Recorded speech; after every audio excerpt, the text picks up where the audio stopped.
Good morning, everyone. Myself, Dr. Rashmi Goyal, visiting faculty in School of Open Learning, University of Delhi. This is class for BCom Semester 3 students. The subject is company law. In the last two classes, I have started with the unit 1, that is introduction.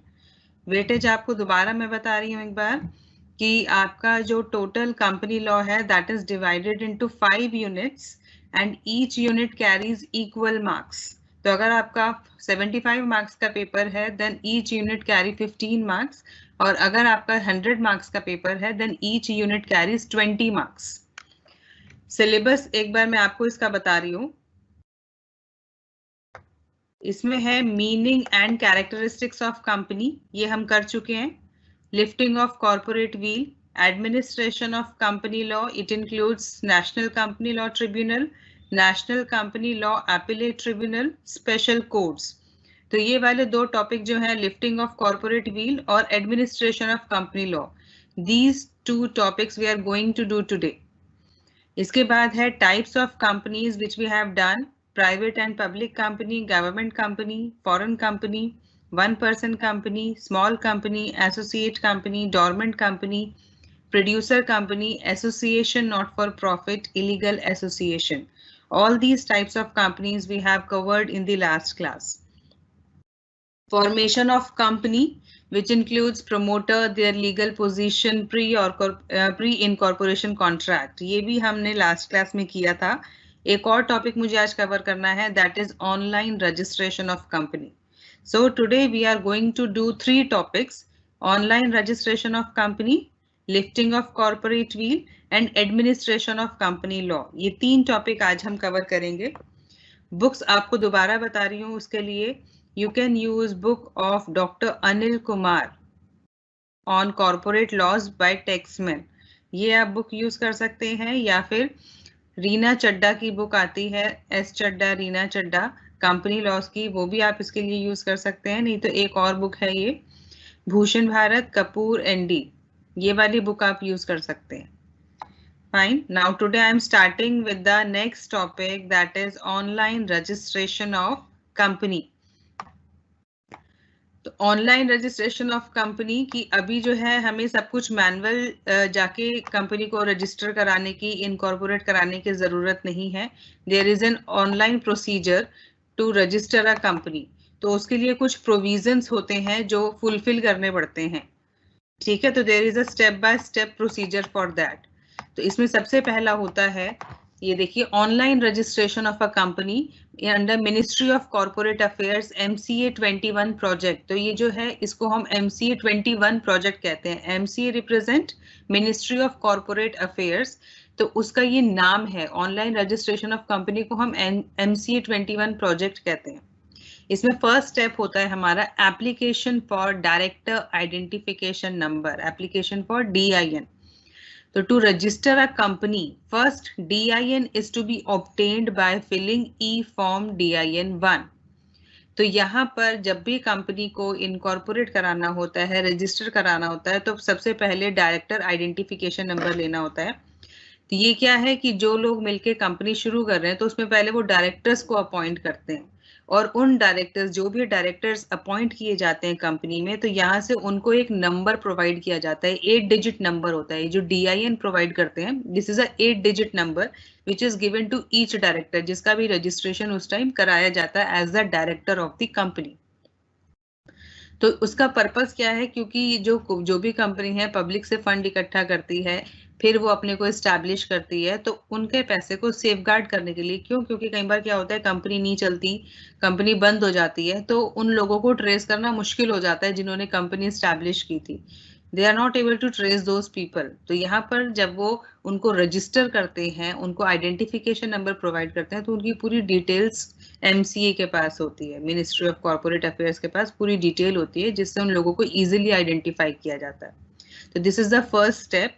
सबसे पहले director identification number लिया जाता है. उसके लिए उनको E-फॉर्म भरना पड़ता है. उसमें अलग अलग टाइप के E-फॉर्म अवेलेबल होते हैं. तो डायरेक्टर आइडेंटिफिकेशन नंबर के लिए DIN-1 फॉर्म होता है, वो फिल करके सबमिट किया जाता है, जिसके बेसिस पर उनको आइडेंटिफिकेशन नंबर प्रोवाइड किए जाते हैं. सेकेंड स्टेप इज एक्वायर और रजिस्टर डिजिटल सिग्नेचर सर्टिफिकेट।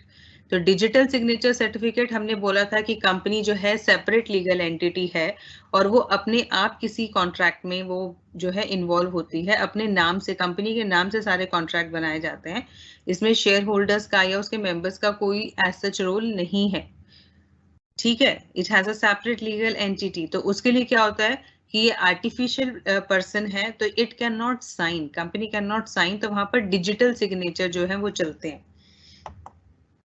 तो यहाँ पर डिजिटल सिग्नेचर वो लोग ऑब्टेन करते हैं। तो इसमें क्या है, all filings done by companies under MCA 1 e-governance program are required to filed with the use of digital signature by person authorized to sign the document। तो वहां पर जो भी पर्सन को ऑथराइज किया जाता है, जैसे हमने बोला था कि अगर किसी भी कॉन्ट्रैक्ट में कंपनी एंटर करती है तो पहले वहां पर कंपनी की स्टैंप लगाई जाती है और उसके ऊपर मिनिमम 2 डायरेक्टर्स के साइन होते हैं। तो वहां पर पर्सन ऑथोराइज किए जाते हैं, सिग्नेटरी अथॉरिटी होती है कि ये 2 लोगों के पास जो है सिग्नेचर की अथॉरिटी है, कोई भी कॉन्ट्रैक्ट होगा तो ये लोग उस पर साइन करेंगे। तो उनके वहां पर डिजिटल सिग्नेचर ऑब्टेन किए जाते हैं ताकि कंपनी कोई भी फाइलिंग करती है, कोई भी डॉक्यूमेंट्स फिलअप करती है तो उस पर जो साइन होंगे उन पर्सन के साइन होंगे, तो उनके डिजिटल सिग्नेचर लिए जाते हैं। तो ये डिजिटल सिग्नेचर इशू कौन करता है, द लाइसेंस्ड सर्टिफाइंग अथॉरिटी। ये लोग डिजिटल सिग्नेचर को इशू करते हैं और वही उनके वैलिड सिग्नेचर माने जाते हैं। Role check for Indian companies is to be implemented in MCA application.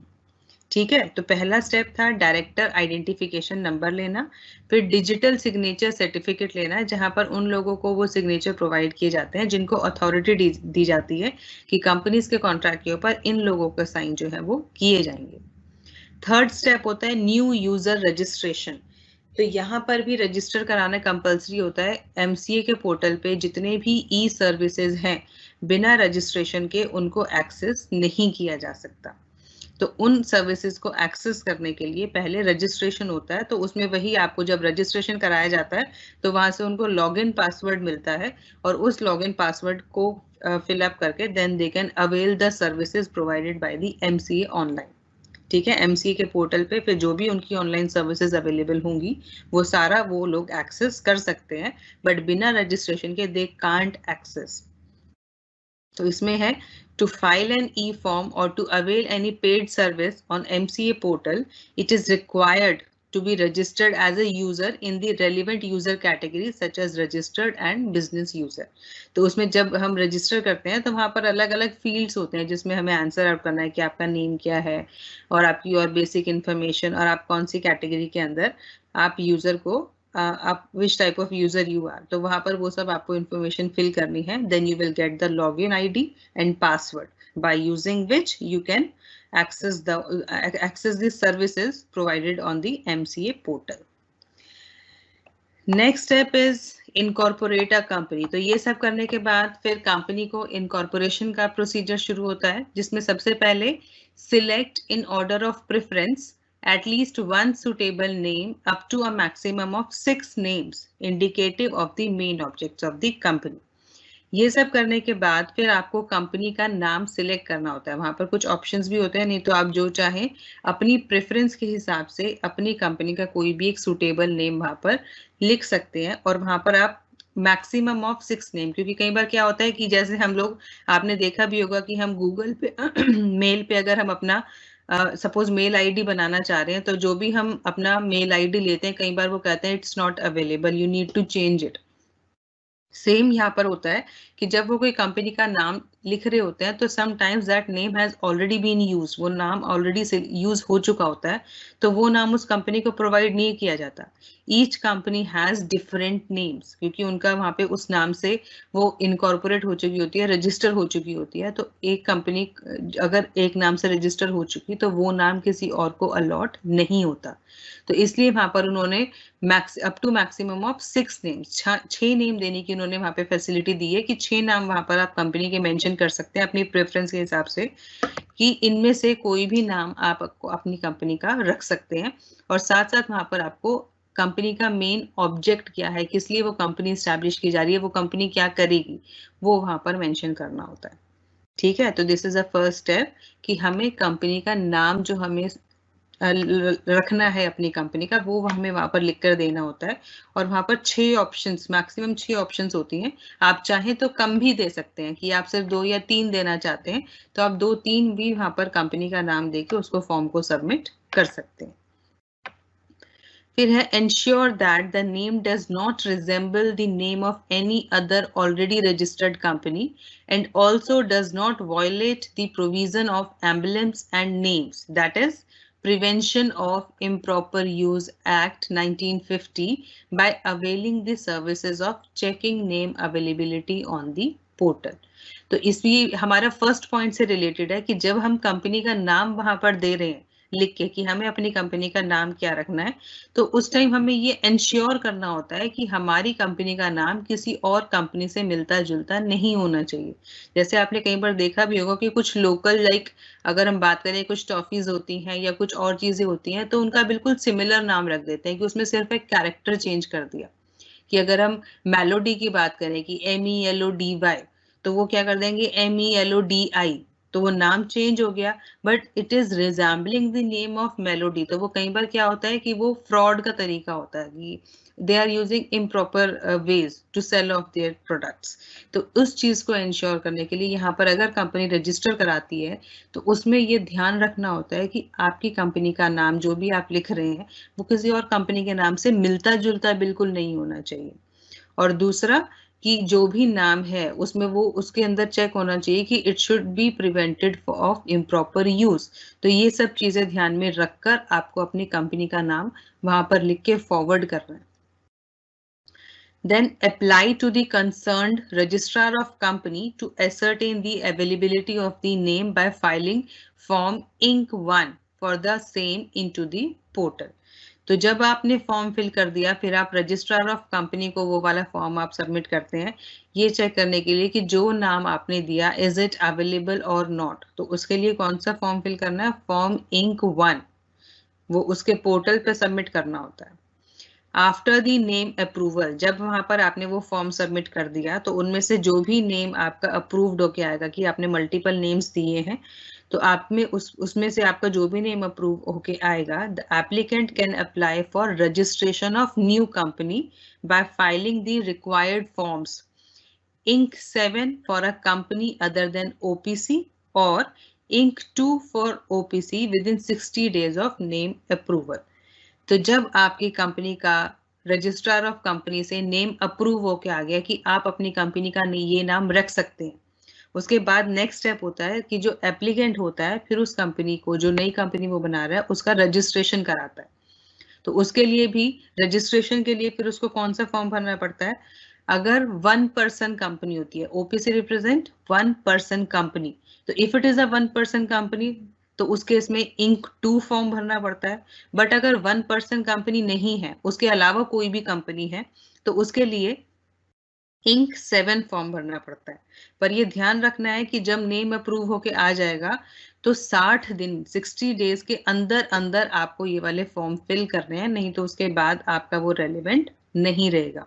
तो within 60 days after the approval of name, you have to fill up the form for registration of new company. नाम के approval के बाद 60 दिन के अंदर अंदर आपको अपनी कंपनी को रजिस्टर कराने के लिए ये फॉर्म जो है फिल करने पड़ते हैं। फिर है arrange for stamping of the memorandum and articles with appropriate stamp duty. फिर जो है कंपनी का article memorandum of association and article of association बनाया जाता है, जिसकी प्रॉपर स्टैंपिंग की, जिसके स्टैंपिंग मतलब स्टैंप ड्यूटी उसके ऊपर लगाई जाती है, क्योंकि वो फिर मेमोरेंडम जो है वो उनको दोनों चीज जो है रजिस्ट्रार ऑफ कंपनी को सबमिट करनी होती है। मेमोरेंडम आर्टिकल ये हम डिटेल में पढ़ेंगे, आपके चैप्टर्स हैं। आर्टिकल ऑफ एसोसिएशन बेसिकली कि इंटरनल कंपनी के क्या रूल्स रेगुलेशंस होंगे, वो सारे हम आर्टिकल ऑफ एसोसिएशन में मेंशन करते हैं। और मेमोरेंडम ऑफ एसोसिएशन जो होता है that is a public document, वो पब्लिकली अवेलेबल होता है। ये इनको दोनों रजिस्ट्रार ऑफ कंपनी को सबमिट करने होते हैं। Then get the memorandum and article signed by at least 2 subscribers in his or her own hand, his or her father's name, occupation, address, and the number of shares subscribed for and witnessed by at least one person. तो जब memorandum and article of association तैयार हो गया, उसके ऊपर stamp duty लग गई, तब उसके बाद उसको कम से कम 2 सब्सक्राइबर्स को साइन करना होता है। सब्सक्राइबर कौन होते हैं? जो कंपनी के शेयर खरीदते हैं, who have subscribed the share of the company. ठीक है, तो ये 2 जो है that is in case of 7 in case of public company. Public company के केस में 7 है और प्राइवेट कंपनी के केस में ये जो है ये 2 है नंबर। ठीक है, क्योंकि ये मिनिमम जो हमने ऊपर पढ़ी थी टाइप्स ऑफ कंपनी, तो हमने पढ़ा था मिनिमम कितने लोग कंपनी शुरू कर सकते हैं, तो that was 2 in case of private company and 7 in case of public company. तो जो ये आर्टिकल और मेमोरेंडम ऑफ एसोसिएशन साइन करेंगे, तो अगर प्राइवेट कंपनी है तो कम से कम 2 सब्सक्राइबर को साइन करना है, और पब्लिक कंपनी के केस में कम से कम 7 सब्सक्राइबर्स को मेमोरेंडम और आर्टिकल ऑफ एसोसिएशन को साइन करना होता है, जिसमें इनको ये डिटेल्स देनी होती है, like their father's name, occupation, address, और उसमें उन्होंने कितने नंबर ऑफ शेयर सब्सक्राइब किए हैं, और जो भी उनका है उसमें एक विटनेस कम से कम उसको साइन करता है। After that, ensure that the memorandum and article are dated on a date after the date of stamping. तो मतलब ये जो है जो साइन किया जाएगा, बेसिकली जो हम कह रहे हैं सब्सक्राइबर साइन करेंगे, तो पहले स्टैम्प ड्यूटी जिस डेट पर होगी उसके बाद फिर ये हमारा जो है उस पे उसके ऊपर डेट डलेगी कि कौन सी डेट से ये हमारा अवेलेबल है सब्सक्राइबर्स के लिए। ठीक है, उससे पहले स्टैंपिंग से पहले हमारे भले ही तैयार हो गए हैं, हमने बना दिए हैं, बट पब्लिक के लिए ये उससे पहले अवेलेबल नहीं होंगे। After the date of stamping it will be dated. Then log into the portal and fill the following forms and attach the mandatory documents listed in the e-form. इस सब के बाद क्या करना है, जो MCA का पोर्टल है, मिनिस्ट्री ऑफ कॉर्पोरेट अफेयर्स का पोर्टल है, उस पर लॉग इन करके नीचे दिए हुए फॉर्म्स जो हैं उनको फिल करने होते हैं, और उनके साथ में जो भी डॉक्यूमेंट्स रिक्वायर्ड है, mandatory documents that are compulsory to attach, तो उन ई फॉर्म के साथ जो वो फिलअप कर रहे हैं उनके साथ कुछ डॉक्यूमेंट्स भी उनको अटैच करने होते हैं। तो वो कौन से फॉर्म फिल कर रहे हैं? पहला फॉर्म फिल करना होता है फॉर्म इंक 22। इस फॉर्म में क्या है? नोटिस ऑफ सिचुएशन और change of situation of registered office based on the option chosen in form INC 7। तो इंक 7 फॉर्म क्या था कि जब वो कंपनी को रजिस्टर करा रहे थे तो वहां पर उस फॉर्म में उन्होंने मेंशन किया था कि उनका रजिस्टर्ड ऑफिस कौन सा होगा, कि लाइक एक कंपनी जो है वो मुंबई में रजिस्टर्ड है तो उसका रजिस्टर्ड ऑफिस मुंबई हो गया। बट अगर वो अपना रजिस्टर्ड ऑफिस चेंज कर रही है कि suppose it is shifting to like Tamil Nadu और it is shifting to Delhi और it is shifting to Rajasthan, तो उस केस में there is change of situation. तो उस केस में उनको वो नोटिस वहां पर देना होता है, फॉर्म इंक 22 उनको फिल करके ये देना होता है कि वो अपना ऑफिस जो है वो चेंज कर रहे हैं। दूसरा उनको फॉर्म फिल करना है form DIR 12। It is regarding particulars of appointment of directors and the key managerial personnel and the changes among them. इसके अंदर उनको जितने भी उनके कंपनी के डायरेक्टर्स हैं, जितने डायरेक्टर्स को अपॉइंट किया है, उनकी पूरे पर्टिकुलर्स, उनकी डिटेल्स, और जो भी की मैनेजरियल पर्सन है, जो भी उनके इम्पोर्टेंट लाइक हम कहेंगे MD है या और भी जो कोई मैनेजर्स हैं, उन सब के बारे में वहाँ पर इंफॉर्मेशन देनी होती है। या उन्होंने अगर पहले किसी को डायरेक्टर बनाया था या की मैनेजरियल पर्सन की इंफॉर्मेशन दी थी और फिर फर्दर कोई चेंज हो रहा है, कोई एडिशन है या कोई छोड़ के चला गया, तो उसको भी उनको इन्फॉर्म करना होता है। लास्ट है इसमें declaration of compliance. Declaration of compliance जो करते हैं कि जो भी रिक्वायर्ड फॉर्मेलिटीज थी दैट दे हैव फुलफिल्ड, तो उसका एक फॉर्म होता है जिसमें वो होता है कि हमने ये सब कुछ एज पर आवर नॉलेज हमने सब कुछ सही से फिल कर दिया, जितनी भी मैंडेटरी रिक्वायरमेंट थी we have filled it up, तो ये डिक्लेरेशन वहां पर फॉर्म फिल करना होता है। After processing of form is complete and corporate identity is generated, obtain certificate of incorporation from registrar of companies। तो जब ये सारी फॉर्मेलिटीज कंप्लीट हो गई कि उन्होंने जो भी फॉर्म फिलअप किए थे, जितने हमने ऊपर फॉर्म पढ़े हैं, सारे फॉर्म उनके प्रोसेस हो गए और उनकी इनकॉर्पोरेट हो गई कंपनी, कॉर्पोरेट आइडेंटिटी जनरेट होना मतलब the company has been incorporated, तो उनको एक नंबर मिलता है, सर्टिफिकेट ऑफ इनकॉर्पोरेशन जो होता है उस पर एक नंबर होता है, तो वो उनको रजिस्ट्रार ऑफ कंपनी से मिल जाता है। Then there the process of online registration has been completed, जब उनका फॉर्म प्रोसेस हो जाएगा और उनकी कॉर्पोरेट आइडेंटिटी जनरेट हो जाएगी तो उनका ऑनलाइन रजिस्ट्रेशन वहां पर कंप्लीट हो जाता है। I hope this is clear, online registration of company, but अभी भी किसी को कोई डाउट है तो please write in the QA tab. After finishing it off, I will check your queries and definitely answer it. ठीक है, तो आपके जो भी डाउट्स हैं वो आप QA tab में लिखते रहिए। Now next topic that I am starting with is lifting of corporate wheel. तो लिफ्टिंग ऑफ कॉर्पोरेट व्हील क्या है कि हमने जो पढ़ा है, जो इसका एक फीचर था कंपनी का कि company is a separate legal entity. उसका क्या मतलब होता है कि कंपनी जो है अपने जो उनके मेंबर्स हैं, it is different from that, मतलब कंपनी और उसके members these are not the same person. Company की अपनी अलग आइडेंटिटी है और मेंबर उससे अलग है, ठीक है।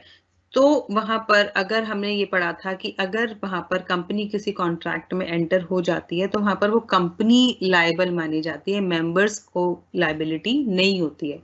इसीलिए कंपनी के केस में मेंबर्स की लायबिलिटी लिमिटेड होती है और जितनी भी लायबिलिटी है सारी वो कंपनी की लायबिलिटी बन जाती है। तो this is the separate legal entity. तो वहां पर ये मान के चला जाता है कि देयर इज अ लाइक एक कहते हैं एक पर्दा है दोनों के बीच में, कि ये एक कंपनी है, यहाँ पर एक हमारे मेंबर्स खड़े हैं, दोनों के बीच में एक पर्दा है जो उन दोनों को सेपरेट करते हैं। But there are few cases, कुछ केसेस हैं जहां पर वो पर्दा हट जाता है और कंपनी और मेंबर्स को एक ही यूनिट ट्रीट किया जाता है। This is called lifting of corporate wheel, उस पर्दे को हटा देना, this is lifting of corporate wheel, जहां पर जो कंपनी और मेंबर वो है सेपरेट लीगल एंटिटी नहीं रहेंगे, they are common, they become the one entity, वो आपस में मिल जाएंगे उस केस में। तो देयर आर फ्यू केसेस। तो इसमें क्या है, as we have already discussed that a company has a legal entity distinct and separate from its constituent members, कि कंपनी की अपनी एक लीगल आइडेंटिटी है जो मेंबर से अलग और उनसे बिल्कुल सेपरेट है। The principle of separate legal entity of the company was judicially recognized. Judicially recognized मैंने पहले भी बताया था कि केस लॉज होते हैं कि जहां पर ये वाला प्रिंसिपल यूज किया जाता है, ये वाला जो कैरेक्टरिस्टिक है यूज किया गया है कुछ केसेस में, कि कोर्ट केस चले थे और इस वाले प्रिंसिपल के बेसिस पर वहां पर डिसीजंस दिया गया था, तो उसको हम जुडिशियली रिकॉग्नाइज्ड बोलते हैं। And clarified by the House of Lords in 1897 in the famous case of Salomon versus Salomon and Company Limited. तो यहाँ पर एक ये वाला जो केस है ये कोर्ट किया जाता है। This is a very famous case जहाँ पर ये सेपरेट लीगल एंटिटी का कैरेक्टरिस्टिक्स जो है उसके बेसिस पर डिसीजन दिया गया था, ठीक है। तो आप ये वाला चाहें तो ये वाला केस आप कोट कर सकते हैं, आपको पूरे डिटेल में जाने की जरूरत नहीं है क्योंकि आपके सिलेबस में नहीं है, आप सिर्फ केस का नेम भी कोट कर देंगे, that will be more than enough. The same principle has been again confirmed in various case laws in India and abroad. तो सबसे जो फेमस केस है ये सैलोमन वाला केस है, इसके अलावा भी और भी बहुत सारी जगह पे इंडिया और बाहर भी ये वाला जो कैरेक्टरिस्टिक्स है इसके बेसिस पर डिसीजंस बहुत बार दिए जा चुके हैं। But there are exceptions to this fundamental principle of separate legal entity, where the wheel is lifted or pierced and the identity of member is revealed. तो ये यही बता रहा है कि पर बहुत सारी एक्सेप्शंस हैं यहाँ पर जो इस सेपरेट लीगल एंटिटी को खत्म कर देती है, मतलब कि जहां मान के चला जाता है कि कंपनी और मेंबर सेपरेट लीगल एंटिटी नहीं है। Thus, the lifting of corporate wheel happens where the law disregards the corporate entity and pay regard instead to the individual members behind the legal factor. तो ये यही है कि यहाँ पर सरकार जो है वो उन दोनों के बीच का वो पर्दा हटा देती है और लाइक इन्वेस्टिगेशंस वगैरह होती हैं तो वहां पर सबसे इन्वेस्टिगेट किया जाएगा। फिर The occasion on which law will lift the corporate wheel may broadly be studied under following two heads. तो जो हमने exceptions पढ़ी है कि जहां पर सेपरेट लीगल एंटिटी नहीं है, तो वो एक्सेप्शंस को 2 कैटेगरीज में रखा हुआ है, statutory provisions and judicial interpretation. In 2 categories के अंदर रखा हुआ है जहां पर लिफ्टिंग ऑफ कॉर्पोरेट व्हील आएगा, मतलब एक्सेप्शंस इन 2 हेड्स के अंदर है। तो सबसे पहले स्टैट्यूटरी प्रोविजंस, उसमें है रिडक्शन इन मेंबरशिप, कि अगर मेंबरशिप कम हो जाती है तो उस केस में सिर्फ कंपनी लायबल नहीं रहेगी, वहां पर इंटरनल अफेयर्स भी चेक किए जाएंगे, सब कुछ चेक किया जाएगा, मेंबर से भी पूछताछ की जाएगी। तो उस केस में कंपनी, हालांकि मेंबरशिप तो कंपनी की रिड्यूस हुई है, उसमें पर्सनल मेंबर्स का कोई लेना देना नहीं है, बट इस वाले केस में जो मेंबर्स हैं उनके साथ भी पूरा इन्वेस्टिगेशन किया जाएगा। तो वहां पर कंपनी और जो मेंबर्स हैं वो अलग अलग नहीं है। Holding and subsidiary company relationship, अगर कहीं पर होल्डिंग और सब्सिडरी कंपनी रिलेशनशिप आ रहा है तो वहां पर भी लिफ्टिंग ऑफ कॉर्पोरेट व्हील होता है। ठीक है, this is the exception of separate legal entity, क्योंकि सेपरेट लीगल एंटिटी मतलब मेंबर्स अलग है, but subsidiary company is the member of holding company. तो इसीलिए होल्डिंग कंपनी की जो बैलेंस शीट होती है, उनको ये रूल होता है कि उनको अपनी सब्सिडरी की भी डिटेल सारी दिखानी होती है अपनी बैलेंस शीट में, तो वहां पर वो सेपरेट लीगल एंटिटी नहीं रहती और वहां पर लिफ्टिंग ऑफ कॉर्पोरेट व्हील आ जाता है। इसी तरह है investigation in the affairs of the company, अगर कंपनी की जांच हो रही है, कुछ भी वहां पर इन्वेस्टिगेशन किया जा रहा है, तो वहां पर सिर्फ ये नहीं कि कंपनी की बुक्स ऑफ अकाउंट्स चेक होंगी या सिर्फ वही चेक किया जाएगा, वहां पर मेंबर्स को भी इन्वॉल्व किया जाएगा। तो members will not be different person from the company in that case. Investigation of ownership of the company, अगर वहां पर ये चेक किया जा रहा है कि वहां पर ओनर कौन है कंपनी का, तो उस केस में सब मेंबर से पूछताछ की जाती है। ठीक है, तो वहां पर कंपनी और मेंबर अलग अलग नहीं है। Directors with unlimited liability, company के केस में क्या होता है, डायरेक्टर्स की लिमिटेड लाइबिलिटी, जो भी हमारे मेंबर्स होते हैं उनकी लिमिटेड लाइबिलिटी होती है, बट अगर वहां पर डायरेक्टर्स ने अपनी अनलिमिटेड लाइबिलिटी कराई हुई है तो वो वहां पर सेपरेट लीगल आइडेंटिटी नहीं रहा। फ्रॉडुलेंट कंडक्ट ऑफ बिजनेस कोई भी फ्रॉड कर रहा है, मतलब कंपनी कोई भी फ्रॉड कर रही है, तो कंपनी अपने आप तो फ्रॉड नहीं कर सकती ना, उसमें फ्रॉड कौन करेगा, जो भी उसको मैनेज करके चल रहे हैं उसके डायरेक्टर्स जो हैं वो सब मिलके वहां पर कुछ फ्रॉडुलेंट एक्टिविटी कंडक्ट कर रहे होंगे, तो उसमें सिर्फ हम कंपनी को ब्लेम करके नहीं छोड़ सकते, क्योंकि कंपनी अपने आप कुछ नहीं कर रही है, उसके कुछ ऑथोराइज्ड पर्सन है जहां पर उसके बिहाफ पे वो काम कर रहे हैं, तो उस केस में सेपरेट लीगल एंटिटी नहीं है। Failure to return application money within 45 days of issue of prospectus, तो अगर prospectus issue होने के 45 days के अंदर अंदर वो application money return नहीं कर पाते हैं तो उस केस में भी lifting of corporate wheel होगा। Misrepresentation in prospectus, अगर prospectus में कुछ भी misrepresent किया हुआ है, मतलब सही जानकारी वहां पर नहीं दी हुई है, तो उस केस में भी lifting of corporate will exist करता है। मिस डिस्क्रिप्शन ऑफ नेम, तो this is regarding the directors, अगर कोई भी कंपनी किसी कॉन्ट्रैक्ट में एंटर कर रही है तो वो जो कॉन्ट्रैक्ट है, अगर सपोज डायरेक्टर्स ने कंपनी के नाम से वो कर रही है बट नाम अपना दे दिया कॉन्ट्रैक्ट के अंदर, ठीक है, they are working on behalf of the company but नाम अपना लेके चल रहे हैं, तो this is a misdescription of name, क्योंकि अगर कंपनी के बिहाफ पे कॉन्ट्रैक्ट कर रहे हैं तो नाम भी कंपनी का होना चाहिए, बट इंस्टेड ऑफ कंपनी अपना नाम देके वो वहां पर कर रहे हैं, तो वो हमारे वहां पर गड़बड़ हो जाती है और वो सेपरेट लीगल एंटिटी नहीं है, फिर वहां पर उसको लिफ्टिंग ऑफ कॉर्पोरेट व्हील आ जाएगा। Liability of promoters for pre incorporation contract, तो ये जब हम प्रोमोटर पढ़ रहे थे लास्ट क्लास में, ये मैंने आपको जब भी बताया था कि प्री इनकॉर्पोरेशन कॉन्ट्रैक्ट कौन से होते हैं, कि कंपनी जो है वो रजिस्टर नहीं हुई, कंपनी के रजिस्ट्रेशन से पहले ही जो भी कॉन्ट्रैक्ट होते हैं तो वो कंपनी के ऊपर बाइंडिंग नहीं होते हैं, वो कंपनी को बाउंड नहीं करते हैं कि आपको ये परफॉर्म करने पड़ेंगे, क्योंकि तब कंपनी एग्जिस्ट ही नहीं कर रही थी, तो वो वाली पूरी लाइबिलिटी प्रमोटर्स की हो जाती है और फिर सेपरेट लीगल एंटिटी नहीं होता। इसके अंदर लास्ट है अल्ट्रा वायर्स एक्ट, मतलब एक्ट बियॉन्ड दी पावर्स, कि अपनी पावर्स के बाहर निकल के जो भी अगर काम किया जा रहा है तो उसमें फिर सेपरेट लीगल एंटिटी एग्जिस्ट नहीं करता। तो these are the various statutory provision जहां पर लिफ्टिंग ऑफ कॉर्पोरेट व्हील आ जाएगा, सेपरेट लीगल एंटिटी नहीं रहेगा। इसी तरह है अंडर जुडिशियल इंटरप्रिटेशन, इसमें क्या है, determination of character of company if it is suspected that the company is owned by the enemies of the country. तो जहां पर ये सस्पेक्टेड होता है कि ये वाली एक पर्टिकुलर कंपनी जो है ये कंट्रीज के एनिमीज चला रहे हैं, उन वो उसके ऑनर हैं, कि सपोज किसी कंट्री के साथ कोई इशू चल रहा है, जैसे हम कहते हैं अभी चाइना के साथ हमारी कंपनी जो हमारी कंट्री है उसका कन्फ्लिक्ट चल रहा है, तो वहां पर उस केस में अगर कोई वॉर हो जाती है तो वो हमारे एनिमीज बन जाते हैं उस टाइम पे। तो उस केस में वो सेपरेट लीगल एंटिटी नहीं रहेगा और उस कंपनी का पूरी जांच की जाएगी जहां पर मेंबर्स भी इन्वॉल्व होंगे। Company acting as agents of the share holder, जहां पर ये पता चलता है कि कंपनी जो है शेयर होल्डर्स की एजेंट बन के काम कर रही है, शेयर होल्डर्स के लिए काम कर रही है, तो वहां पर सेपरेट लीगल एंटिटी नहीं है।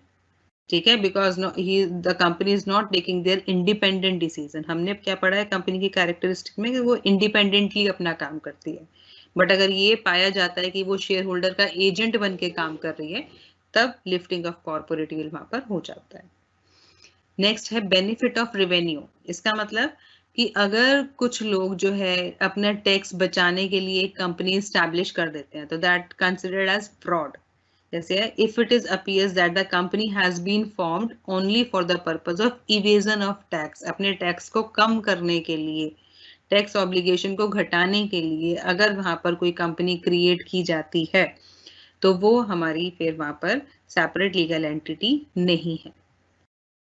Evasion of personal and statutory obligation, जहां पर अपनी जो भी उनकी जिम्मेदारी है, जो भी उनकी ड्यूटीज है, उसको कम करने के लिए अगर कोई कंपनी है उसके लिए कम करने के लिए काम किया जा रहा है तो वहां पर फिर लिफ्टिंग ऑफ कॉर्पोरेट विल हो जाएगा। अवॉइडेंस ऑफ वेलफेयर लेजिस्लेशन, अगर इस केस में भी लिफ्टिंग ऑफ कॉर्पोरेट विल होगा। फ्रॉड एंड फ्रॉडुलेंट स्कीम, ऐसा कोई कंपनी कुछ कर रही है, फ्रॉड कर रही है, उसके मतलब जो भी बिजनेस है वो लोगों के साथ फ्रॉड कर रहा है, कुछ ऐसा वो लोग काम कर रहे हैं, तो वहां पर सेपरेट लीगल एंटिटी नहीं होगा, क्योंकि कंपनी अगेन अपने आप से फ्रॉड नहीं करती है, उसके मेंबर्स जो है, उसके डायरेक्टर्स जो है, they must be involve in that, तो उस केस में उनको इन्वॉल्व किया जाएगा। डाइवर्जन ऑफ बिजनेस अपॉर्चुनिटी, इस केस में भी लिफ्टिंग ऑफ कॉर्पोरेट विल हो जाता है। And determining expertise of company, इसका मतलब the expertise and experience of the shareholder could be regarded as the expertise of the company, जहां पर उसके शेयर होल्डर्स जो हैं, कंपनी के शेयर होल्डर्स को उनका एक्सपीरियंस और एक्सपर्टीज कंपनी का एक्सपर्टीज माना जाता है, क्योंकि वो लोग उसके लिए काम कर रहे हैं, तो उस केस में लिफ्टिंग ऑफ कॉर्पोरेट विल होता है।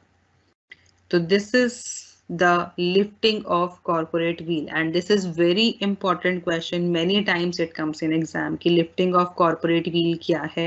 तो आपको पूरा explain करना है कि पहले separate legal entity है और जहां पर ये separate legal entity की कुछ exceptions हैं जिसको हम कहते हैं, जहां पर हम कहते हैं कि there is lifting of corporate wheel। exceptions में वो वाला व्हील जो है, वो जो पर्दा है वो हट जाता है, और वो कौन कौन सी सिचुएशंस होती हैं वो आपको यहाँ पर सारी बतानी होंगी अगर ये क्वेश्चन एग्जाम में आता है। बहुत बार ये क्वेश्चन आता है एग्जाम में। Fine, now the last topic जो हमने एडमिनिस्ट्रेशंस पढ़ने थे, National company law Tribunal and National company Law Appellate tribunal.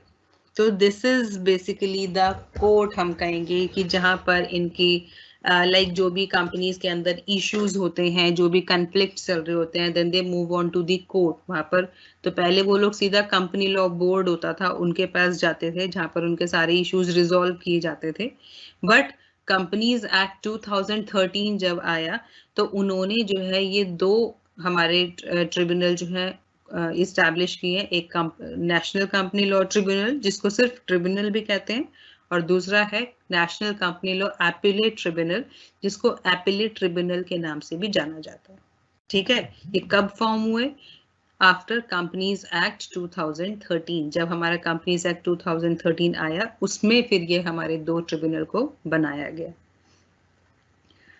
The Companies Act 2013 provides for the constitution of NCLT and NCLAT and lays down its composition and power. 2013 में constitute किया गया इन दोनों को, और उसी में ही इनकी कॉम्पोजिशन, मतलब कौन किस किस को मिला के ये हमारा ट्रिब्यूनल बना है और उनके पास क्या क्या पावर्स हैं, ये सब हमारी कंपनीज एक्ट के अंदर लिखा हुआ है। तो क्या है ये? these are quasi judicial bodies to adjudicate issues and matters relating to companies in India. तो ये दोनों क्या हैं? जुडिशियल बॉडीज हैं, जहां पर बेसिकली इश्यूज सारे रिजॉल्व किए जाते हैं। जैसे हमारा कोर्ट होता है कि हमारा डिस्ट्रिक्ट कोर्ट है, हमारा हाई कोर्ट है, तो उसी तरह कंपनीज के इश्यूज जो है वो यहाँ पर इन दोनों जगह पर रिजॉल्व किए जाते हैं, और कंपनी से जितने भी रिलेटेड मैटर है वो यहीं पर जाते हैं। The establishment of NCLT consolidates the corporate jurisdiction of the following authority. तो NCLT जो हम कह रहे हैं कि किस किस चीज को मिला के NCLT बनाया गया? सबसे पहले कंपनी लॉ बोर्ड। तो जो हम कह रहे थे कि पहले जो भी इश्यूज हमारे होते थे कंपनी लॉ बोर्ड हमारा देखता था, but now company law board is a part of this NCLT। दूसरा है इसके अंदर board of industrial and financial reconstruction, the Appellate Authority for Industrial and Financial Reconstruction, jurisdiction and powers relating to winding up, restructuring and other such provisions vested in the High Court. तो ये सब मिला के जो है these are the parts of this NCLT जिनसे मिलके हमारा पूरा ट्रिब्यूनल बना हुआ है। With the establishment of NCLT and NCLAT, the Company Law Board under the Companies Act 1956 stand dissolved. तो NCLT और NCLAT बनने के बाद जो हमारा कंपनी लॉ बोर्ड था, जो कंपनीज एक्ट 1956 के अंदर कंपनी लॉ बोर्ड बनाया गया था, वो हमारा डिसॉल्व हो गया, क्योंकि अब वो एक सेपरेट हमारा बोर्ड नहीं चल रहा है। That becomes a part of this NCLT। तो ये जो हमारा लॉ बोर्ड था 1956 में था, पहले ये चल रहा था। अभी जो मैंने आपको बताया कि इश्यूज यहाँ पे रिजॉल्व होते थे, NCLT और LAT बनने के बाद इसको खत्म कर दिया और लॉ बोर्ड हमारा NCLT का ही पार्ट बन गया। The provisions relating to the investigation of a company's accounts, freezing of assets, class action suits, conversion of a public company to a private company are governed by NCLT. तो इसमें क्या है कि NCLT क्या क्या देख रहा है? ठीक है, हम कह रहे हैं ना कि यहाँ पर उनके जो भी इश्यूज होते हैं उनको रिजॉल्व किया जाता है। तो वो कौन कौन से इश्यूज होते हैं जो वो लोग लेके जाते हैं इन वाले ट्रिब्यूनल के पास? तो फर्स्ट है इसमें इन्वेस्टिगेशन ऑफ कंपनीज अकाउंट। अगर कहीं पर लगता है कंपनीज के अकाउंट में कोई भी गड़बड़ है, उनको चेक कराने की जरूरत है, तो ये वाला इशू वो NCLT के पास लेके जा सकते हैं। फ्रीजिंग ऑफ एसेट्स अगर फ्रीज हो गए हैं तो उस केस में भी वहां पे वो लोग अप्रोच करते हैं। क्लास एक्शन स्यू, क्लास एक्शन का क्या मतलब है? When a group of people they have same issues. अभी तो क्या है कि सपोज सिर्फ एक डायरेक्टर को किसी चीज के रिगार्डिंग इश्यू है तो वो NCLT चला गया, बट अगर कुछ लोगों का कॉमन इश्यू है, कुछ लोगों को कॉमन प्रॉब्लम है, तो वो एक क्लास एक्शन बनता है। That is called a group of people having the same issues. तो वो लोग वहां पर अप्रोच करते हैं, ठीक है। And appeal there from by the NCLAT instead of high court. तो वहां पर वो लोग पहले अपील करते हैं और उसके बाद अगर जरूरत होती है then they go to NCLAT। वो हाई कोर्ट नहीं जाते हैं, हाई कोर्ट की जगह वो NCLAT एपीलेट ट्रिब्यूनल में फिर वो लोग अप्रोच करते हैं। NCLT is not bound by the strict judicial rules of evidence and procedures. It can decide case by following principle of natural justice.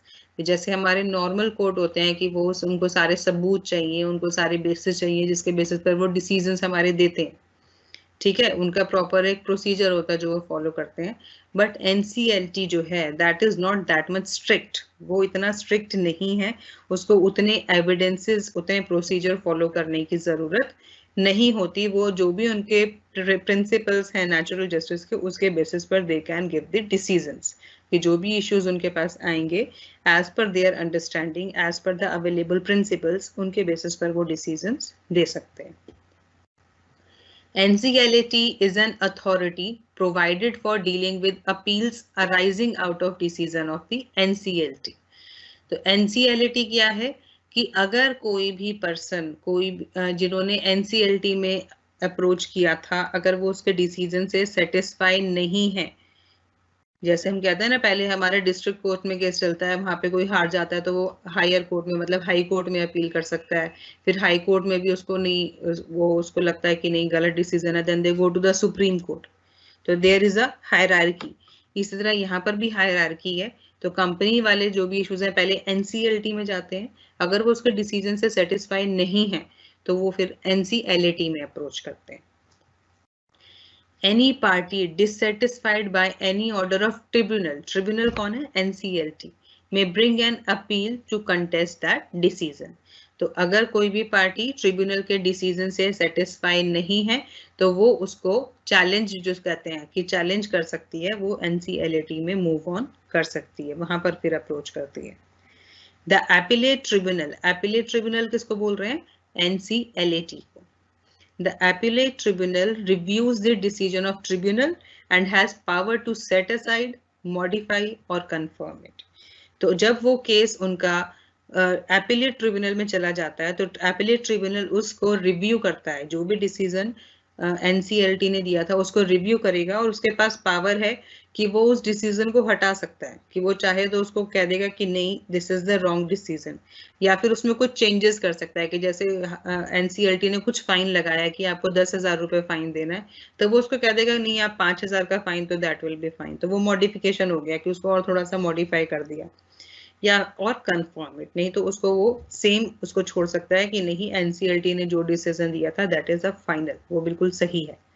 ठीक है, तो ये एपिलेट ट्रिब्यूनल के पास पावर होती है कि एनसीएलटी के डिसीजन को वो खारिज भी कर सकता है, जिसको हम कहते हैं it can waive it off, it can modify it, और it can confirm it. The decision of appellate tribunal can further be challenged in the supreme court. तो एपिलेट ट्रिब्यूनल से जो भी डिसीजन मिलेगा, अगर वो चाहे तो उसको फर्दर सुप्रीम कोर्ट में चैलेंज कर सकते हैं। ठीक है, तो यहाँ पे हायरार्की क्या है? पहले एनसीएलटी में जाता है, फिर एनसीएलटी में जाता है, और वहां से भी सेटिस्फैक्शन नहीं होती, then they move on to Supreme Court. Composition of NCLT.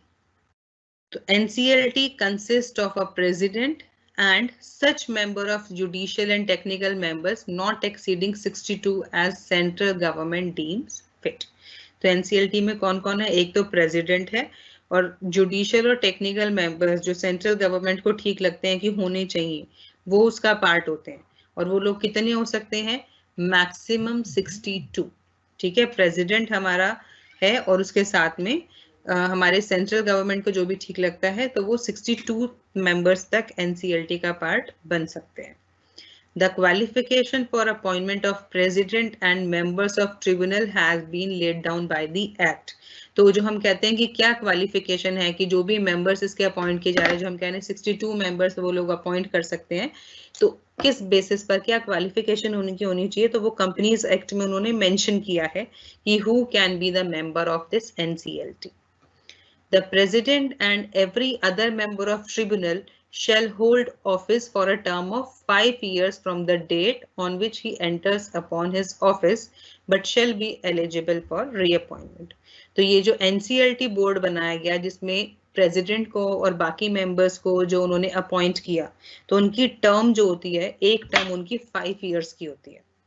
ठीक है, कि एक बार उनको अपॉइंट किया तो वो 5 साल तक के लिए उसके मेंबर बन गए, उसके बाद भी उनको रीअपॉइंट किया जा सकता है कि अगर सब कुछ ठीक है, दे आर वर्किंग ऑनेस्टली और वहां पर कोई इशू नहीं है, then those members can be reappointed. वहां पर जरूरी नहीं है कि अब उनको हर बार उसको चेंज करना है, उनको ही वापस वो एनसीएलटी का मेंबर बना सकते हैं।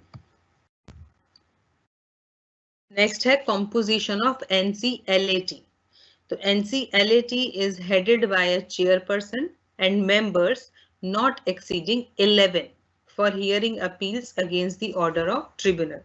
तो NCLT में क्या है? एक चेयरपर्सन है और मेंबर्स हैं जो टोटल 11 के एक्सीड नहीं कर सकते हैं। ठीक है, NCLT में क्या था? प्रेसिडेंट था और बाकी मेंबर्स, वहां पर 62 तक की लिमिट थी, बट यहाँ पर ये लिमिट हमारी 11 है। Now last one is the special court। तो special court is the other name of the high court। high court को ही special court यहाँ पर बोला जा रहा है। तो the central government may establish or designates as many special court as may be necessary to provide speedy trial of offences punishable under Companies Act 2013 with imprisonment of 2 years or more. तो इसमें क्या है, ये जो special court है ये central government establish करती है, सेंट्रल गवर्नमेंट बनाती है, तो वो जितने चाहे उनकी जरूरत के हिसाब से उतने स्पेशल कोर्ट बना सकती है। वहां पर ऐसा कोई लिमिट नहीं है, कोई नंबर नहीं बता रखा है कि इतने स्पेशल कोर्ट होने चाहिए, जितनी जरूरत हो उतने स्पेशल कोर्ट बना सकते हैं। और वहां पर कौन से केस देखे जाएंगे, कंपनीज एक्ट में हर एक के लिए वहां पर कुछ ना कुछ, जैसे कोई भी ऑफेंस है तो उसमें क्या कितना पनिशेबल है, वो उसमें पनिशमेंट भी बताई हुई है कि किसी को 1 साल तक की पनिशमेंट मिल सकती है या किसी को 6 महीने की पनिशमेंट मिल सकती है। तो इसी तरह अगर किसी ऑफेंस की पनिशमेंट जो है उसमें 2 साल या उससे ज्यादा की जेल अगर बताया हुआ है तो वो वाले केस हमारे स्पेशल कोर्ट्स के अंदर देखे जाते हैं। ठीक है, ऊपर NCLT और NCLAT में ऐसी कोई भी रिक्वायरमेंट नहीं थी, बट स्पेशल कोर्ट के लिए क्या है कि अगर कंपनीज एक्ट 2013 में किसी ऑफेंस के लिए पनिशमेंट 2 साल की जेल या उससे ज्यादा की जेल दी हुई है तो वो वाले केसेस स्पेशल कोर्ट्स के अंदर जाते हैं। A special court shall consist of a single judge who shall be appointed by the central government with the concurrence of Chief Justice of High Court within whose jurisdiction the judge to be appointed is working. तो उसके अंदर कौन होता है, एक ही जज होता है स्पेशल कोर्ट के अंदर जिसको सेंट्रल गवर्नमेंट अपॉइंट करती है। ठीक है, स्पेशल कोर्ट जो है सेंट्रल गवर्नमेंट ने ही स्टैब्लिश किया है और वहां पर एक सिंगल जज ही अपॉइंट किया जाता है, वो भी सेंट्रल गवर्नमेंट ही अपॉइंट करती है। And it work with the concurrence of the chief justice of high court. The जज of a special court must be a person holding an office of a session जज और an additional session जज। तो वो हम जो इसके अंदर जज बनाया गया है स्पेशल कोर्ट के अंदर वो कौन होना चाहिए, तो वो होना चाहिए जिसने सेशन जज या एडिशनल सेशन जज में वो काम कर रहा हो, तो उसको ही यहाँ पर स्पेशल कोर्ट में जज बनाया जा सकता है। तो this is all about the unit 1। यहाँ तक आपको जो भी डाउट है आप वो यहाँ पर QA टैब में पूछ सकते हैं। ठीक है, I will take your queries one by one.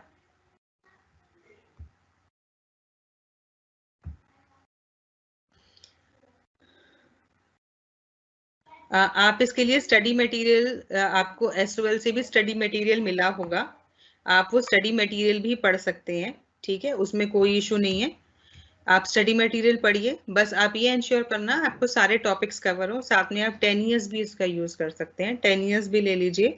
और बुक मैं आपको ऑलरेडी बता चुकी हूँ कि आपको कौन सी बुक इसके लिए यूज करनी है। कंपनी लॉ का बेसिक बेटा ये आपकी फर्स्ट इंट्रोडक्शन यूनिट ही चल रही है, जहां पर कंपनी क्या है, टाइप्स ऑफ कंपनीज, यही हमने अभी डिस्कस किया था। तो this is the basic one. Salomon on Salomon company की केस स्टडी की डिटेल वैसे आपके केस में नहीं, आपकी कोर्स में नहीं है, बट फिर भी एक मैं आपको बता रही हूँ कि सैलोमन एक पर्सन था जो अपने परिवार के साथ मतलब एक उसने एक कंपनी खरीदी, उसमें उन्हीं को ही मेंबर्स बनाया, उसकी वाइफ, उसकी बेटी, उसके बेटे, उन सबको मेंबर्स बनाया। But because of some reason जो था वो कंपनी उनको 1 साल बाद बंद करनी पड़ी, उनको नुकसान हुआ या जो भी, तो वहां पर जितने भी उनके क्रेडिटर्स थे वो सब खड़े हो गए और वो सैलोमन को कहने लगे कि ये तुम्हारी ही कंपनी है, तुम ही ने बनाई है, तो हमारी जितनी भी लाइबिलिटीज है तुम पे ऑफ करोगे। तो उस केस में यहाँ पर जो था फिर जजमेंट आई कि Salomon and Salomon company is different from Salomon, क्योंकि Salomon is the member of the company और कंपनी और मेंबर सेपरेट लीगल एंटिटी हैं। तो उस केस में सैलोमन को कोई भी लाइबिलिटी पे ऑफ करने की जरूरत नहीं है, क्योंकि मेंबर्स की जो लाइबिलिटी होती है कंपनी के केस में वो लिमिटेड लाइबिलिटी होती है।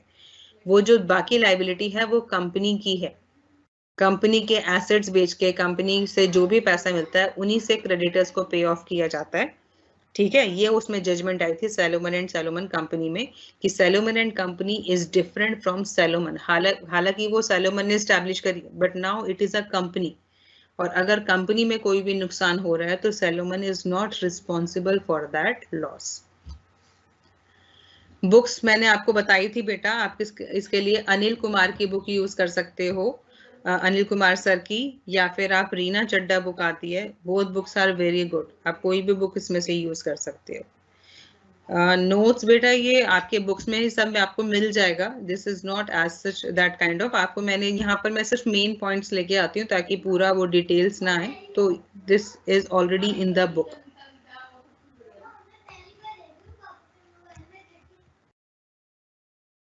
जो इंक है, इंक हमने फॉर्म पढ़ा था कि इंक 1 या इंक 7, तो INC I think it represents the incorporation, क्योंकि हम जब कंपनी को इनकॉर्पोरेट करने की बात कर रहे हैं तब हम इंक फॉर्म वहां पर भर रहे हैं, तो INC represent incorporate and OPC represent 1 person company. तो वैसे 1 पर्सन हमने सोल प्रोप्राइटरशिप पढ़ा था, ठीक है, बट वहां पर अब उसको चेंज कर दिया, now it is a 1 person company, कि उसमें एक ही मेंबर जो है उसको एज अ कंपनी रजिस्टर करा सकता है, तो उस केस में उसको प्रोप्राइटरशिप का और कंपनी का दोनों के बेनिफिट उसको मिल जाते हैं। This is 1 person company.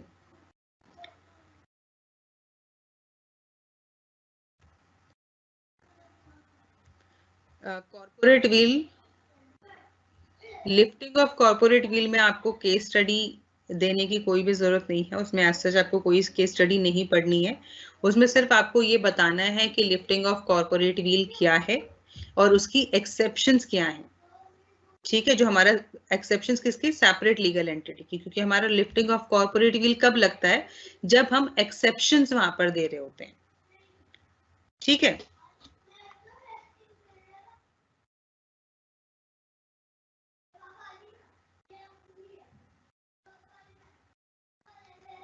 Different modes of incorporation बेटा, there are different steps for incorporation of a company. Quasi judicial body NCLT की, जहां पर बेसिक डिसीजंस लिए जाते हैं, जहां पर जैसे हमारा डिस्ट्रिक्ट कोर्ट होता है, तो हम वहां पर हमारे कोई भी इश्यूज होते हैं तो हम कहते हैं हम कोर्ट में अप्लाई करेंगे, तो वहां पर वो कोर्ट में अप्लाई नहीं करते हैं, वो वहां पर सीधा एनसीएलटी में जाते हैं और वहां से उनको डिसीजंस मिलते हैं कि वहां पर जो भी केस लिया जाएगा फिर वहां पर उसके रिगार्डिंग उनको फैसला सुनाया जाएगा, तो दैट इज नोन एज ये जुडिशियल बॉडी।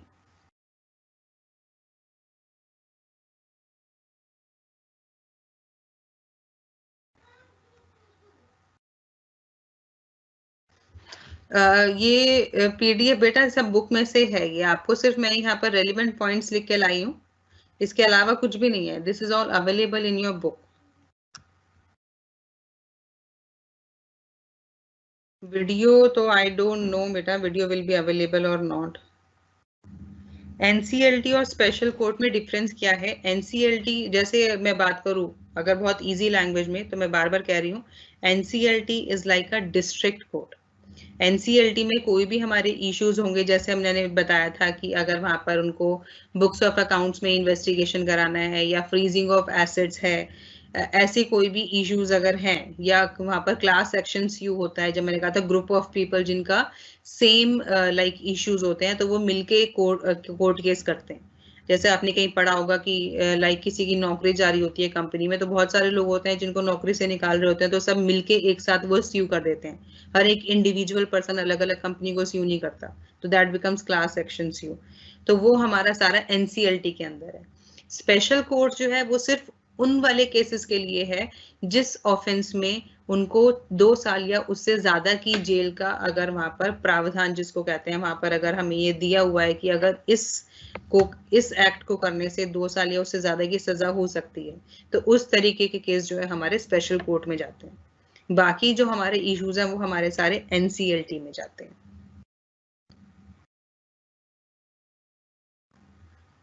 कंपनी वाइंडिंग का बेटा, this is a separate topic, we will definitely cover it. Company का जो वाइंडिंग अप है उसके लिए कैसे वो लोग काम करते हैं, ट्रिब्यूनल में क्या जाता है, वो हमारा लास्ट यूनिट में दिया हुआ है, उसको हम जब लास्ट यूनिट करेंगे हम उसमें कवर करेंगे। बिलो 2 इयर्स मतलब उसमें बेटा हर एक, जैसे आपने पढ़ा होगा, लॉ आप पढ़ रहे हो, तो उसमें किसी भी चीज के लिए उसमें बताया जाता है कि किसी में फाइन चार्ज करते हैं, किसी में फाइन भी होता है और सजा भी होती है, कितने साल की जेल हो जाएगी, तो वो हर एक एक्टिविटी का अलग अलग है। किसी में सिर्फ आपको फाइन कह देते हैं कि भाई इसमें सिर्फ फाइन लगेगा, इतना फाइन देके छोड़ दिया जाएगा। तो it varies case to case.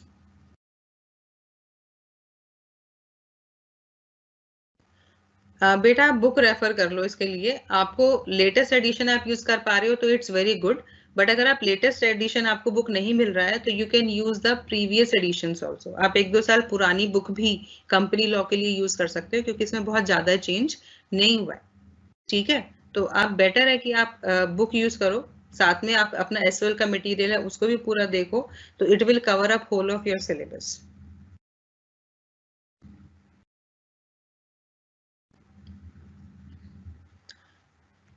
Online registration of company में एक बार शॉर्ट में बता रही हूँ। ऑनलाइन रजिस्ट्रेशन ऑफ कंपनी में सबसे पहले डायरेक्टर आइडेंटिफिकेशन नंबर लेना होता है, कि जो भी डायरेक्टर्स होते हैं कंपनी, क्योंकि जो कंपनी स्टार्ट कर रहे हैं पहले, तो वहां पर जितने डायरेक्टर्स होते हैं उनका रजिस्ट्रेशन किया जाता है, उनको एक आइडेंटिफिकेशन नंबर उनको मिलता है, 8 डिजिट का आइडेंटिफिकेशन नंबर है, जिसका पर्पज होता है क्योंकि वो कंपनी स्टैब्लिश होगी तो फिर वो पब्लिक से पैसा भी लेगी, कुछ लोग उनके सब्सक्राइबर्स होंगे जो उनके शेयर्स लेंगे, तो they will get money from the public.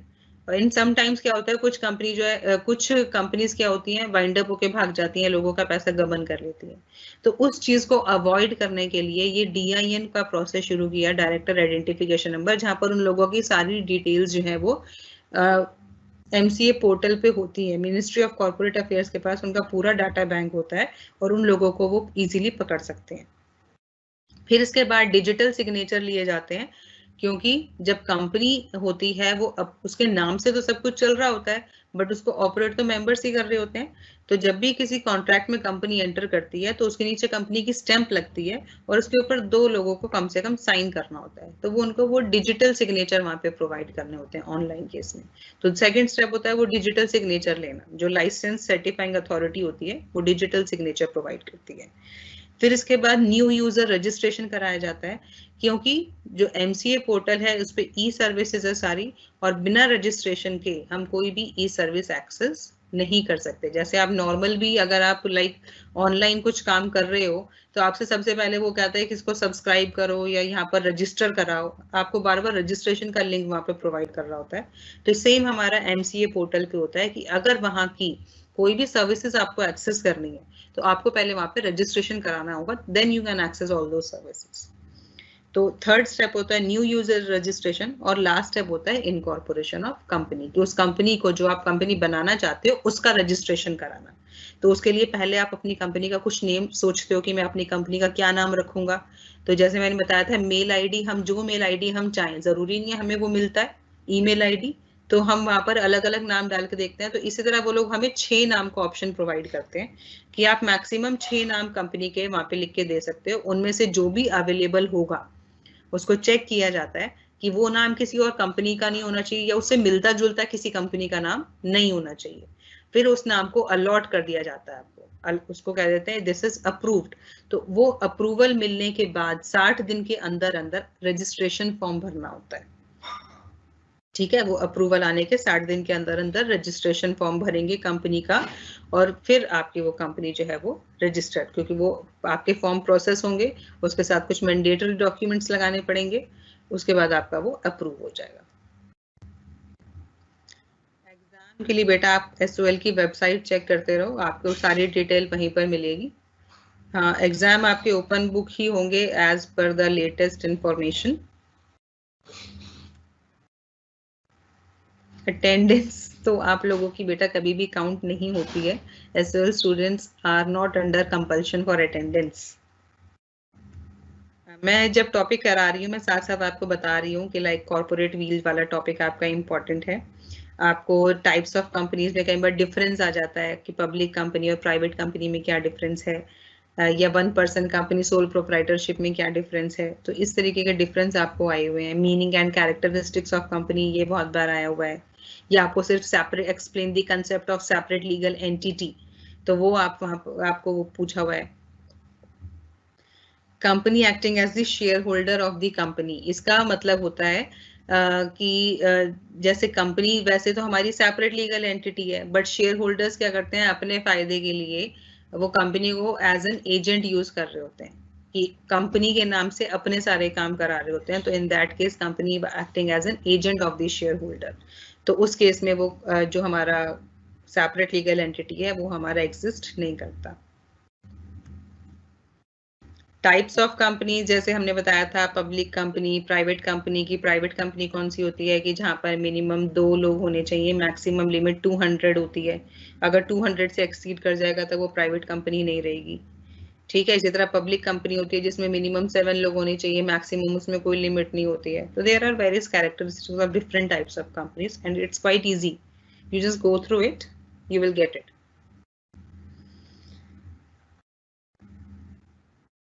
Tribunal और एपीलेट ट्रिब्यूनल फॉर्म करने का पर्पस था कि नॉर्मल कोर्ट में अगर वो लोग जाते हैं वहाँ तो ऑलरेडी इतने सारे केस पेंडिंग होते हैं, तो कंपनीज के लिए ये अलग से कोर्ट बनाए गए हैं जहाँ पर सिर्फ कंपनीज के ही इश्यूज को रिजॉल्व किया जाता है, और ये फास्ट ट्रैक्स हमारे चलते हैं, वहाँ पे फटाफट से उनके डिसीजन आते हैं, तो वो लटकता नहीं है, तो वहाँ पे जो भी केस गया उसको साथ साथ उनको रिजॉल्व करके आगे भेज दिया जाता है।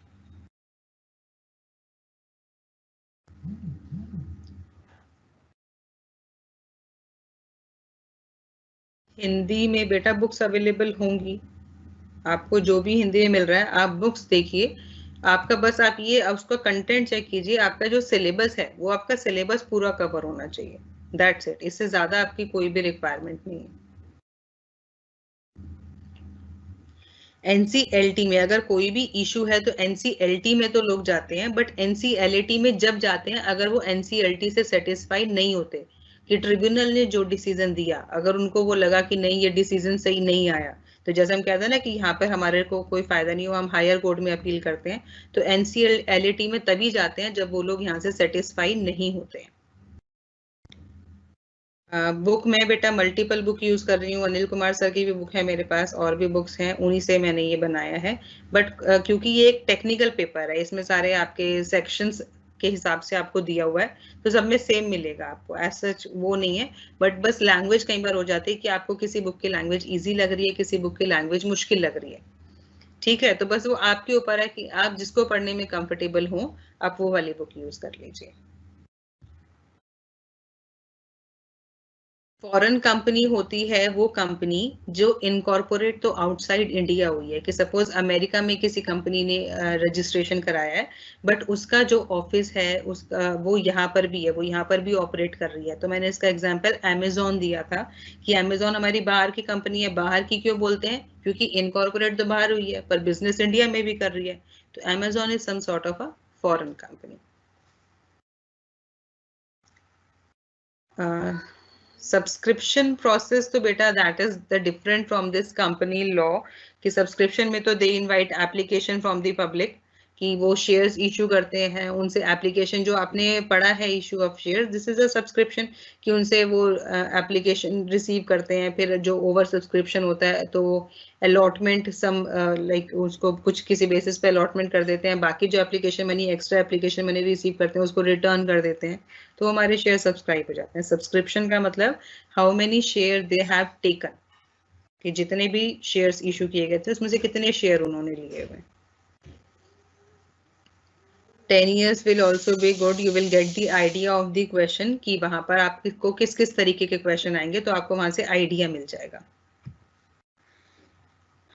सिलेबस मैं चैप्टर वाइज आपको बताती रहूंगी, लाइक मैंने यूनिट 1 का अभी आज आपको पूरा सिलेबस बताया है, इसी तरह मैं जो भी यूनिट लेती रहूंगी मैं साथ साथ आपको सिलेबस उसका बताती रहूंगी।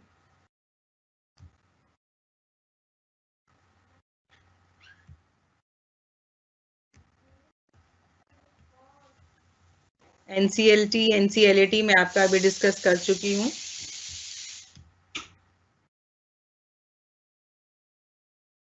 आपके केस में केस स्टडी नहीं है बेटा, बस आपको अगर रेफरेंस भी देनी है तो आपको पूरी डिटेल नहीं आएगी, आप सिर्फ केस को कोट कर सकते हो, जैसे मैंने यहाँ पर केस को कोट किया, सैलोमन वाला केस मैंने सिर्फ कोट किया, उसकी डिटेल आपको नहीं दी, तो वो आपकी डिटेल आपके कोर्स में नहीं है, वो सिर्फ ऑनर्स के जो स्टूडेंट्स होते हैं उनके लिए प्रोग्राम में केस स्टडीज नहीं आती है।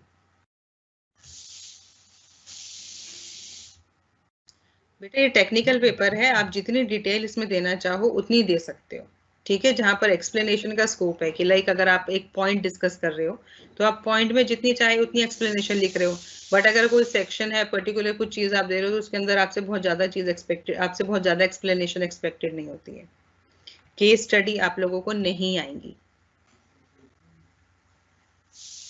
यस, ये जो अगर हमारी प्राइवेट कंपनी होती है तो it is mandatory for private company to add private limited in their name. ठीक है, उनको प्राइवेट लिमिटेड लगाना मैंडेटरी होता है।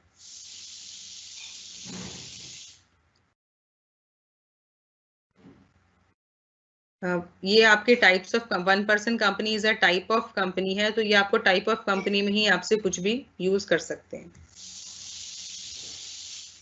I think maximum of questions I have taken. Now the time is going up. अभी जो आपके टेंटेटिव एग्जाम है, जो शेड्यूल है वो आपके दिसंबर में है। पूरी इंफॉर्मेशन आपको एग्जाम्स की आपको उसी में मिलेगी SOL की वेबसाइट पर, तो वो आप उसको रेगुलरली चेक कीजिए। वहीं पर आपकी एग्जाम्स की डिटेल आएगी, कौन से एग्जाम कब से आपके शुरू हो रहे हैं। ठीक है, तो आज की क्लास में यहीं पे वाइंड अप कर रही हूँ। नेक्स्ट क्लास हमारी मंडे है ऑन 16। तो let's meet on Monday with the another unit 2।